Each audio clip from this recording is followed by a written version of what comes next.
Hello everyone, welcome back to my channel. I hope आप सभी अच्छे होंगे और आप सबकी स्टडी भी अच्छी चल रही होगी।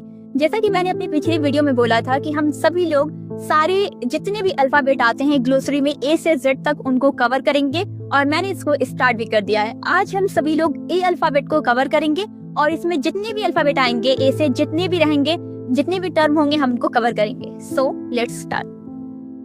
तो एकेडमिक नॉवेल क्या होता है? सबसे पहला क्वेश्चन, एकेडमिक नॉवेल क्या होता है?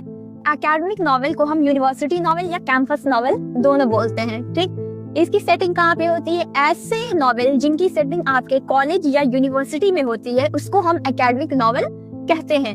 जैसे कि जॉर्ज इलियट का एक वर्क है मिडिल मार्च जो 1874 में आया था, ये भी एक एकेडमिक नॉवेल है। उसके बाद टॉमस हार्डी का जूड द ऑब्सक्योर जो है ये भी एक एकेडमिक नॉवेल है। विला कैथर का द प्रोफेसर हाउस एक एकेडमिक नॉवेल है। डोरोथी सेयर का गॉडी नाइट जो 1935 में आया था ये भी एक एकेडमिक नॉवेल है। ठीक है। सीपी स्नो का मास्टर जो 1951 में आया था। किंग्सले एमिस का लकी जिम, मैरी मैकार्थी का द ग्रोव्स ऑफ एकेडमी 1951 ये भी एक एकेडमिक नॉवेल है। ये सारे जो क्वेश्चन है आपके, ऐसा नहीं कि बस नेट में ही काम आएगा, आपका नेट हो गया, सेट हो गया, इन सब में काम आता है। ठीक, उसके बाद देख लेते हैं कि एडजंक्ट नॉवेल क्या होता है। ऐसे नॉवेल जिनका जो प्राइमरी कैरेक्टर जो होता है, जो मेन कैरेक्टर होता है, वो मार्जिनलाइज्ड होता है, अंडरपेड होता है, एंजाइटी से जूझता है, ऐसे कैरेक्टर को हम कहते हैं एडजंक्ट नॉवेल। ठीक है। जैसे कि जेफरी जे विलियम है, इनका एक वर्क आ जाता है unlucky gym the rise of adjunct novel. Lucky gym किसका वर्क है? तो किंग्सले एमिस का वर्क है, यहाँ पे मैंने लिखा हुआ है। और जेफरी जे विलियम का जो वर्क है उसका नाम है unlucky gym the rise of adjunct novel. So the next term is aestheticism. Aesthetic का एक टर्म था जिसको दिया था अलेक्जेंडर बॉमगार्टन ने। एस्थेटिसिज्म मतलब होता क्या है? बहुत सारे ऐसे राइटर्स हैं जो कहते हैं कि अगर आप कोई वर्क लिख रहे हो तो वर्क ऐसा होना चाहिए जो जिसको पढ़ के जो हमारी सोसाइटी है उसको एक मोरल लेसन मिले, उससे कुछ सीखे। बट एस्थेटिसिज्म कहता है कि देखो जो आर्ट होता है वो सिर्फ आपको प्लीजर देने के लिए होता है। ठीक है। आप क्यों आर्ट के अंदर मोरल लेसन ढूंढते हो? क्यों आप चाहते हो कि आर्ट ऐसा लिखा जाए जो समाज को शेप कर दे? आर्ट को सिर्फ आप एक आर्ट की तरह देखिए, ऐसा देखिए कि उसको सिर्फ ऐसा होना चाहिए जिससे आपको सिर्फ प्लीजर मिले। ये बात एस्थेटिसिज्म कहता है। एस्थेटिसिज्म मूवमेंट की शुरुआत होती है यहीं से और एस्थेटिसिज्म मूवमेंट का जो हेडक्वार्टर है वो फ्रांस में है। ठीक है। इसमें एक फ्रेज है जो बहुत ज्यादा फेमस माना जाता है कि आर्ट फॉर आर्ट से। ठीक, इसको पॉइंट किया था विक्टर कजन ने। एस्थेटिसिज्म को डेवलप करने का काम किया था बॉर्डिलेयर ने और इससे इन्फ्लुएंस और किससे इन्फ्लुएंस हुए थे? तो बॉर्डिलेयर जो थे वो इन्फ्लुएंस हुए थे एडगर एलन पोए के वर्क द पोएटिक प्रिंसिपल से जो आया था 1850 में। ये एक सुप्रीम वर्क था जिसको पोयम पर्स बोलते थे। अब पोयम पर्स क्या होता है? ये भी एक टर्म बन सकता है कि पोयम पर्स मतलब होता है कि एक ऐसी पोयम जो सिर्फ पोयम के लिए लिखी जाए, मतलब ऐसी ना हो कि जो मोरल लेसन दे। ठीक है। सिर्फ पोयम जो प्लीजर के लिए लिखा जाए, ऐसी पोयम को हम कहते हैं पोयम पर्स। उसके बाद फ्रेंच एस्थेटिसिज्म आता है जिसकी शुरुआत की थी वॉल्टर पेटर ने। वॉल्टर पेटर का वर्क है द रेनेसां जो आया था 1873 में। ठीक, इसमें बहुत सारे राइटर्स भी आ जाते हैं आपके एस्थेटिसिज्म में, जिसमें एक चार्ल्स स्विनबर्न है, ऑस्कर वाइल्ड है, आर्थर साइमन है, लॉयनल जॉनसन है। नेक्स्ट टर्म है हमारा इफेक्टिव फैलेसी। इफेक्टिव फैलेसी क्या होता है? What is effective fallacy? मान लीजिए कोई वर्क है, ठीक है, कोई भी वर्क है और कोई रीडर है, जब उसको पढ़ता है, रीडर उसको पढ़ा और आपने रीडर के इमोशनल इफेक्ट के जरिए अगर उस वर्क को जज कर दिया या फिर इवैल्यूएट कर दिया तो उसको हम इफेक्टिव फैलेसी कहते हैं। 10 तरह के रीडर हैं, 10 तरह से किसी बुक को पढ़ेंगे और 10 तरह के उनके अंदर इमोशंस आएंगे। तो आप अगर उनके इमोशन के जरिए अगर जज करें, इमोशनल इफेक्ट के जरिए अगर जज कर रहे हो तो यहाँ पे एरर हो जाएगा, जिसको हम इफेक्टिव फैलेसी कहते हैं। दूसरी है हमारी इंटेंशनल फैलेसी। इंटेंशनल फैलेसी क्या होती है कि मान लीजिए कोई वर्क है, ठीक है, आप क्या कर रहे हो कि उस वर्क को नहीं देख रहे, आप जो है राइटर के बायोग्राफी को उठा के देख रहे हो, राइटर की जो पर्सनल लाइफ है उसको उठा के देख रहे हो, उस वर्क के बाहर की आप सारी चीजों को देख रहे हो, उसके बाहर के जितने एविडेंस है उनको देख रहे हो और उनके जरिए अगर आप उस वर्क को जज कर रहे हो, ठीक है, तो उसको हम कहते हैं इंटेंशनल फैलेसी। मतलब आप राइटर की जो पर्सनल लाइफ है उसके अकॉर्डिंग आप उसको जज कर रहे हो। आपका इंटेंशन क्या है कि वर्क नहीं है, पर्सनल लाइफ है, तो इसको हम कहते हैं intentional fallacy. Error of evaluating a work by evidence outside the text itself for intention. ठीक, इफेक्टिव और इंटेंशनल पैलेसी, दोनों टर्म को क्वाइन किया था विंसेंट और बियर्डस्ले ने। विंसेंट का वर्क देख लीजिए, एक वर्क है द वर्बल आइकन जो आया था 1954 में, और एक वर्क है जेनेसिस। वही बियर्डस्ले का एक वर्क है aesthetic problem in the philosophy of criticism जो 1958 में आता है। So the next term is, I hope आप सबको समझ आ रहा होगा, सारे टर्म जितने भी मैं टर्म बता रही हूँ आपको समझ आता होगा। जहाँ नहीं समझ में आए उसमें कमेंट में जरूर बताइएगा कि मुझे यहाँ पे समझ नहीं आया, मैं उसको दोबारा आपको समझा सकती हूँ। So next term is alliteration.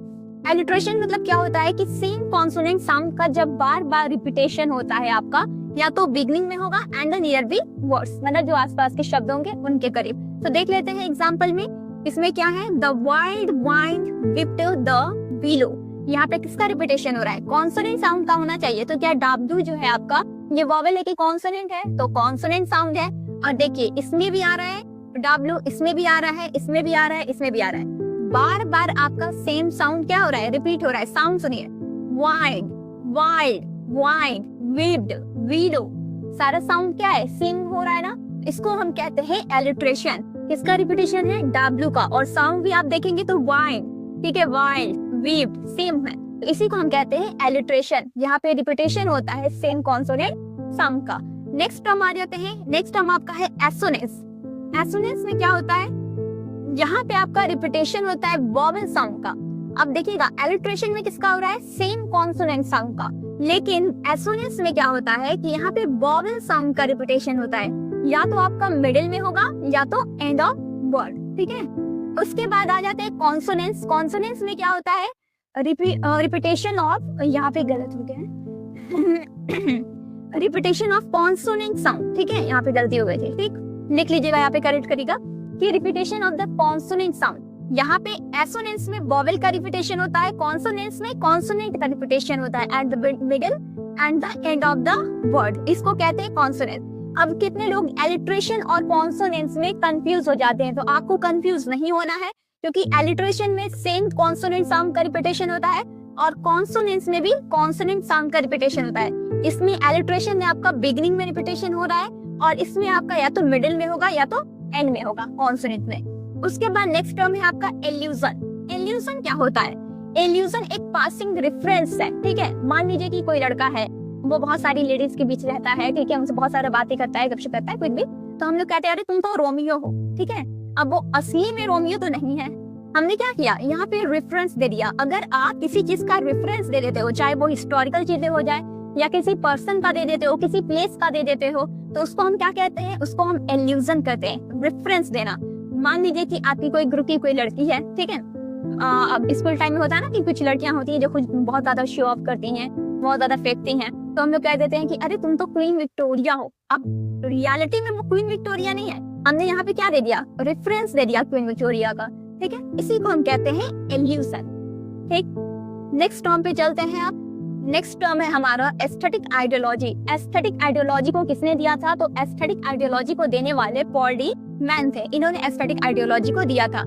Aesthetic ideology को पॉल डी मैन ने ट्रेस किया था फ्रेडरिक स्टीलर का एक वर्क था जिसका नाम था later on the aesthetic education of man, जो आया था 1795 में, उसी से इन्होंने इसको ट्रेस किया था। पॉल डी मैन का भी एक वर्क आता है जिसका नाम है एस्थेटिक आइडियोलॉजी, जो आया था 1996 में। टेरी गर्टन का वर्क है द आइडियोलॉजी ऑफ एस्थेटिक, कब आया था ये, 1990 में आया था। उसके बाद अब देख लेते हैं कि एस्थेटिक आइडियोलॉजी होता क्या है, what is aesthetic ideology. So aesthetic ideology एक ऐसा बिलीफ है जिसका मानना है कि जो आर्ट है आपका, ब्यूटी है, इमेजिनेशन है, ये सिर्फ आपको एंटरटेन करने का काम नहीं करता है, बल्कि लोगों की थिंकिंग को, फीलिंग को और बिहेव को शेप करने का काम करता है, सोसाइटी को शेप करता है, पॉलिटिक्स को शेप करता है। जैसे मान लीजिए जब आप छोटे थे या अभी भी जब हम कोई देशभक्ति की पोएम पढ़ते हैं तो हमारे अंदर क्या होता है, एक जुनून जागता है। जैसे कि हम लोग पढ़े थे एक पोएम बचपन में, खूब लड़ी मर्दानी वो तो झांसी वाली रानी थी। जब हम लोग इसको पढ़ते थे तो हमारे अंदर एक जुनून आ जाता था कि हम भी बड़े होकर आर्मी में जाएंगे। तो ये क्या कर रहा है, हमारी थिंकिंग को शेप करने का काम करता है। जब हम कोई फिल्म देखते हैं उसमें क्या होता है कि इनजस्टिस दिखाया जाता है कि पुलिस इसको मतलब वो कोई जुर्म नहीं किया है लेकिन फिर भी इसको मार रहा है, पीट रहा है, तो हम लोग के अंदर ये आ जाता है कि जब हम बड़े होंगे तो एक ईमानदार ऑफिसर बनेंगे। इस तरह की जो चीजें आती हैं इसी को हम कहते हैं एस्थेटिक आइडियोलॉजी। ये क्या करता है, सिर्फ आपके को एंटरटेन नहीं कर रहा है, बल्कि आपकी जो थिंकिंग है, फीलिंग है, आपका बिहेव है, जो सोसाइटी है, इसको शेप करने का भी काम करता है। इसी को हम एस्थेटिक आइडियोलॉजी कहते हैं और इसको दिया था पॉल डी मैन ने। So the next term is antithesis. Antithesis यहाँ पे मैंने क्या किया है कि एंटीथेसिस, पैराडॉक्स और ऑक्सीमोरोन तीनों टर्म को एक साथ लिखा है, क्योंकि अक्सर हम इन तीनों टर्म में कंफ्यूज हो जाते हैं कि कौन क्या है। सो पहला टर्म देख लेते हैं, एंटीथेसिस क्या होता है। ठीक है, show clear opposite idea in one sentence. जब एक सेंटेंस के अंदर दो अपोजिट आइडिया देखने को मिल जाता है तो उसको हम कहते हैं एंटीथेसिस। ठीक है, जैसे कि many are called but few are chosen. यहाँ पे क्या है, मेनी और फ्यू ये दोनों अपोजिट वर्ड हैं, ठीक है, और एक साथ दिखाई दे रहे हैं एक सेंटेंस के अंदर। तो इसका मतलब है कि ये आपका क्या होगा, ये आपका एंटीथेसिस कहलाएगा। दूसरा क्या है, पैराडॉक्स। पैराडॉक्स में क्या होता है, एक स्टेटमेंट होता है जो कॉन्ट्रडिक्ट करता है, लेकिन असल में वो क्या करता है, एक डीपर ट्रूथ को दिखाता है, उसको हम कहते हैं पैराडॉक्स। ठीक है, पैराडॉक्स याद रखिए कि कॉन्ट्रडिक्ट करेगा लेकिन डीपर ट्रूथ को दिखाएगा। ठीक है, जैसे एग्जांपल में I know that I know nothing, यहाँ पे ये एक डीपर ट्रूथ को दिखा रहा है। इसमें क्या होता है कि मान लीजिए जब आप यूजीसी नेट की तैयारी करते हैं, तो तैयारी जब आप करते हैं तो स्टार्टिंग में जब आप पढ़ते जाते हैं तो आप क्या कहते हो कि जितना पढ़ रहे हैं लगता है कि कुछ आ ही नहीं रहा है। ठीक है, यहाँ पे इसका क्या मतलब है, यहाँ पे आपको एक डीपर ट्रूथ दिखा रहा है, मतलब कि आप पढ़ते जा रहे हो लेकिन ज्ञान जो है फिर भी इतना ज्यादा मतलब जानना है हमें कि वो चीज कम लगती है। ये क्या कर रहा है, एक डीपर ट्रूथ को दिखा रहा है। ठीक, नेक्स्ट क्या है, ऑक्सीमोरोन। जहाँ पे दो अपोजिट वर्ड एक साथ जब दिखाई दे तो उनको हम ऑक्सीमोरोन कहते हैं। जैसे कि ओ डेथ इन लाइफ, यहाँ पे देखिए डेथ है और लाइफ है, ये दो अपोजिट वर्ड है और एक साथ दिखाई दे रहे हैं, तो इनको हम कहेंगे ऑक्सीमोरोन। लास्ट क्या है, अर्काइज्म। अर्काइज्म मतलब होता है ओल्ड आउटडेटेड वर्ड, जैसे कि दाव। दाव का मतलब होता है यू। चौसर हो गए, ये और भी राइटर हो गए, पुराने राइटर देख लीजिए, वो लोग ऐसे वर्ड का इस्तेमाल करते थे जो बहुत ज्यादा आउटडेटेड होता था, उसको हम कहते हैं अर्काइज्म। ठीक, ये सारे टर्म हैं, इनको आप पढ़ सकते हैं। अगर आपको सही लगे तो इन वीडियो को पूरा देख सकते हैं। सो इसी के साथ मैं करती हूँ अपने आज की इस वीडियो को एंड। अगर आपको ये सेशन पसंद आया हो तो मेरे चैनल को जरूर सब्सक्राइब करिएगा। अगर आपको लगता है कि ए अल्फाबेट से और भी चीजें हैं तो आप कमेंट सेक्शन में बोल सकते हैं, मैं उन पे भी वीडियो बना दूंगी और हम लोग सारी चीजें लाइन बाय लाइन कवर करते जाएंगे। अगर आपको मेरा ये वीडियो पसंद आया हो तो इसको जरूर शेयर करिएगा and thank you very much.